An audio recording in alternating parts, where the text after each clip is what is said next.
Specifically, what do you believe the school should look like next year? I want the school to look like a team again and look like a close-knit community again.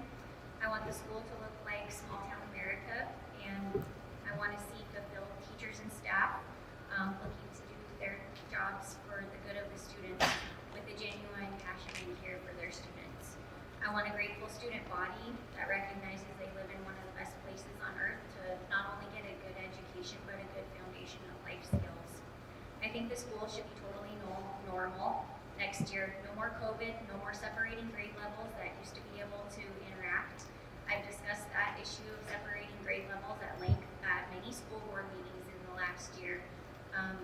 And the benefit of a small school is that everybody knows everybody, just like a small town. Sixth graders get to take the kindergartners to the grocery store to decorate Christmas cookies. Third and first graders do a science project together. High schoolers get to interact with the middle school and grade school kids in other projects and sports. And this is what forms your community right here. Little kids have someone to look up to, and the big kids realize that they're being watched for their actions, and they have a responsibility to do good. Kids watch out for each other just like you would see in a community outside the school. And I want the NS school that was before COVID, honestly. I want Hope Club back for working parents that have young kids who don't have a place to go after school. And I would work to keep that. I want our proficiency in math and reading back. This year, the OPI said if our proficiency in math and reading is down to 30 and 40% in math and reading, and it was up at 50 and 60%. So we definitely have an issue of catching up to do after COVID. Thank you. Ms. Jenkins, same question. Specifically, what do you believe the school should look like next year? Well, I echo a lot of what Laura said, but it's not just what has been working and what is working. It's not just the status quo. I believe that we need to be a little bit forward thinking. We need to do this because we are growing, and it's not just present growth that is important, it is our predicted growth. So we need to be thinking about what, and this is where the bond issue comes in, what we need to do in order to have a facility and a school that is going to be able to offer not just what is needed today, not just what is needed tomorrow, but is what is needed years down the road. Beyond that, I feel that probably a little more input. I'm sure there was input from community, input from staff and students, because they're the ones working in the salt mines, so to speak. They know what is needed. I feel that these are critical issues if we go forward with another bond issue. And I'd like to see us start preparing for that. Thank you. We'll send that to Mr. Peterson. Specifically, what do you believe the school should look like next year? I agree a lot with what Marilyn had to say, as well as Laura. With the expected growth, we don't want to overcrowd our classrooms with more than, I believe, 12 to 13 students per teacher. And that's going to be a huge problem if we don't have the space to expand classrooms and or hire more teachers. However, the bond failed because, in my opinion, it was not well, the public wasn't educated on it good enough. It wasn't promoted enough. I also think that we need to be fiscally responsible with it and not get carried away. I don't believe in building a school to attract more people. I believe in building a school to handle what's coming down the pipeline. We don't want to build it so big that we just grow our town and community, to be Bozeman. So we need to be fiscally responsible with it. We also need to be careful with what we propose for all the fixed income. We have a lot of retired people moving here that are on fixed incomes. Not everybody is wealthy, and we have to be conscious of that on the school board.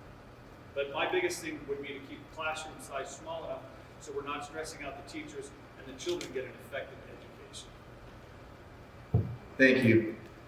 Ms. Pittman, specifically, what do you believe the school should look like next year? So it's tough going at the end of these because we all share so many viewpoints.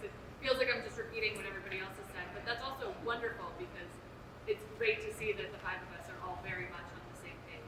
Like everybody said, I would love to see our school stay the great school it is. Would love to see us though address staff turnover and recruiting and get some great educators and staff hired to support our students. I would like for us, if we're going to look at revisiting the bond, to make sure, as everybody has said, that it works for our school and addresses our needs, but is still fiscally responsible for what we're asking of our community members. I'd like to see our school also look into some programs to better support some of our underserved community members. Affordable preschool programs, before and after school care, programs that support some of our most at-risk youth. I think there's also a need for better communication to our parents and our community. Like Christian said, part of the reason the bond failed is a lot of people didn't understand it. So I want to make sure that our board and our school are interacting with our parents and our community members as much as they can to garner that community support that we so need. Ennis's parents and residents are generally willing to step up for our kids and support our kids. I would love our school to be committed to providing as many resources as we can for our students, our families, and our community. Thank you. And finally, Mr. Bills, what do you believe the school should look like next year? Well, realistically, it's going to look like it does this year. Things take time. Mrs. McNally's still going to be teaching PE in the old gym. Okay? Mr. Hilton's still going to be in the principal office taking care of business. Brenda Glines is going to be back again. Thank God. So it's not going to look a lot different. But maybe we should have a plan. Everybody talks about the bond and all this. I taught here, voted for it. You're darn right I did. But, was it realistic? Taxpayers said it wasn't. So maybe we need a different plan. How that happens, that's what the board is for. That's what the superintendent's for. That's what a principal's for. Come up with a plan. So it'll look a lot the same it did this next year as it does this year. There'll be some new faces, some new kids. Some kids will leave. Class sizes will be the same. We're not going to hire a bunch of new teachers. But if you want to change those types of things, you have to have a plan. So next year, hopefully, there's a plan.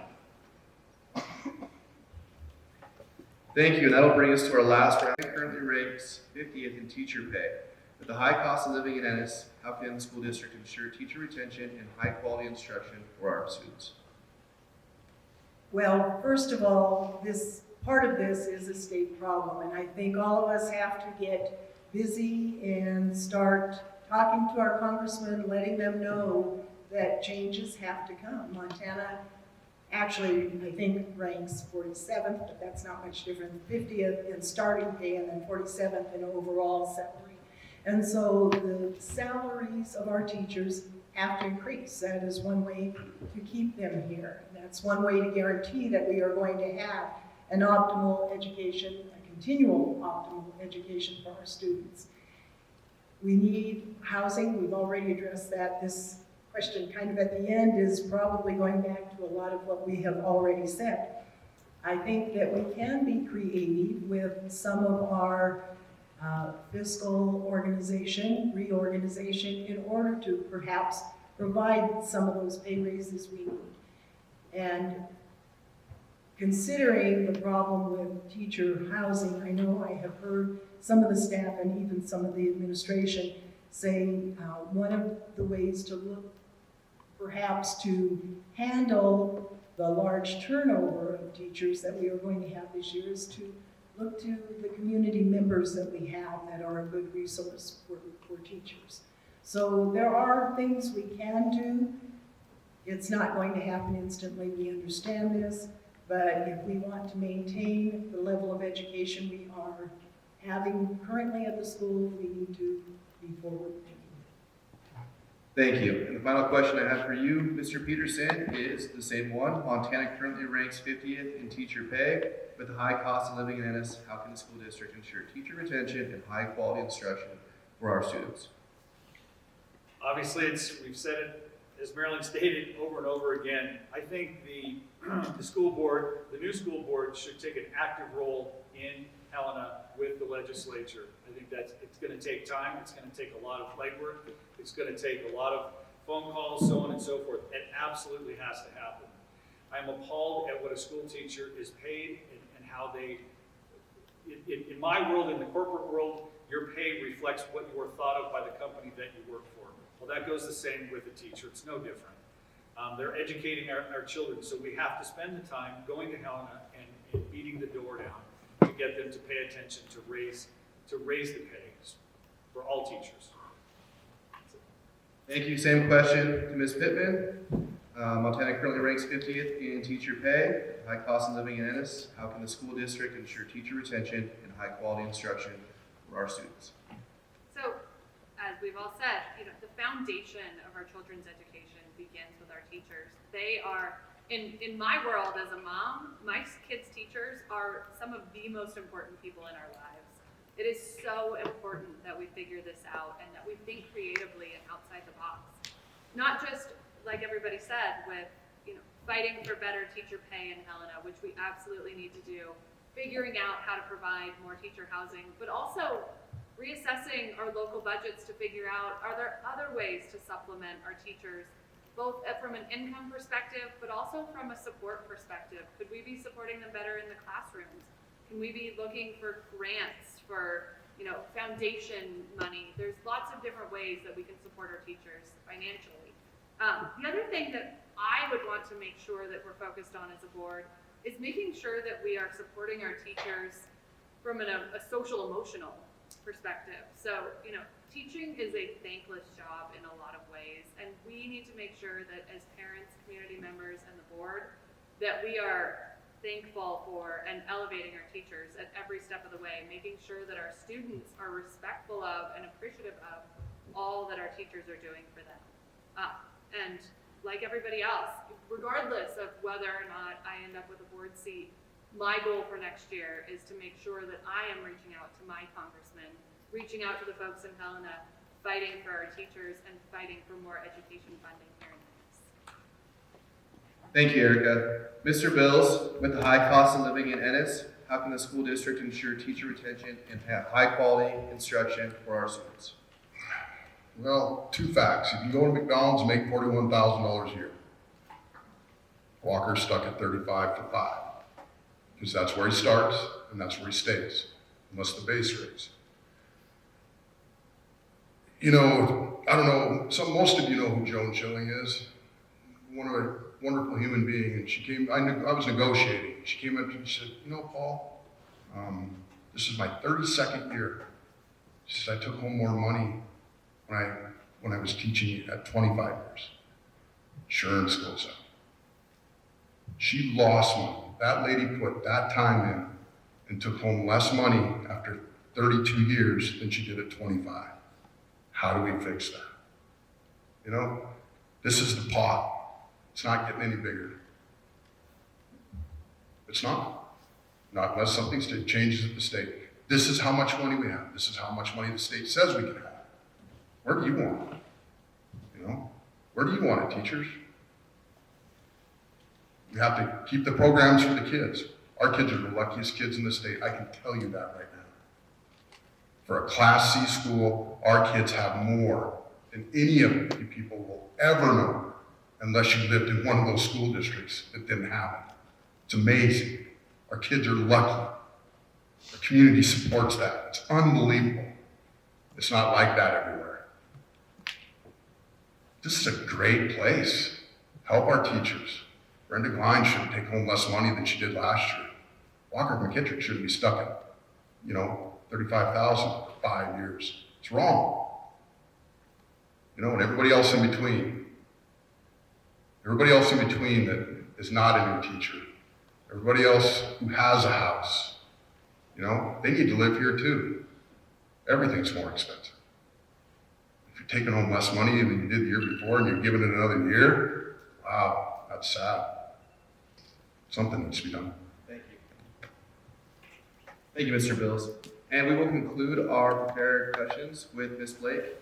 With the high cost of living in Ennis, how can the school district ensure teacher retention and high quality instruction for our students? What everybody else already said. It truly is a major issue, and that's actually one of the reasons why I chose not to become a teacher when I graduated high school. I was on the road to going to be an English teacher, and I lasted one semester, and I thought, there is no way that I am going to be able to make this financially. I don't know how you guys do it. The things that are up against us are definitely statewide problems. They're legislative problems. And I think that the legislature is starting to pay attention. The Office of Public Instruction introduced and the legislature passed the TEACH Act earlier this year.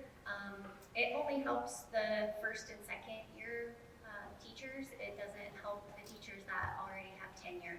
And so there definitely is a need to keep pushing and working towards getting the salaries in the whole state of Montana, quite frankly. But what we can control here now is teacher housing. And so, like I said before, I would like to utilize the unused spaces that we have, update some of the existing teacher housing to increase our capacities for the teachers who can't afford to buy a place. We can do that now. We can utilize some already owned property. And so I think the responsibility of the board at a local level is to do what we can now, and then also focus on what we can do with our local legislators and the legislature in the state. Thank you, and I do want to thank all 5 candidates for answering the 7 questions or 8 questions that have been prepared in advance. We're going to take a moment here, about 5 minutes, to take a break, and there will be an opportunity for public comment.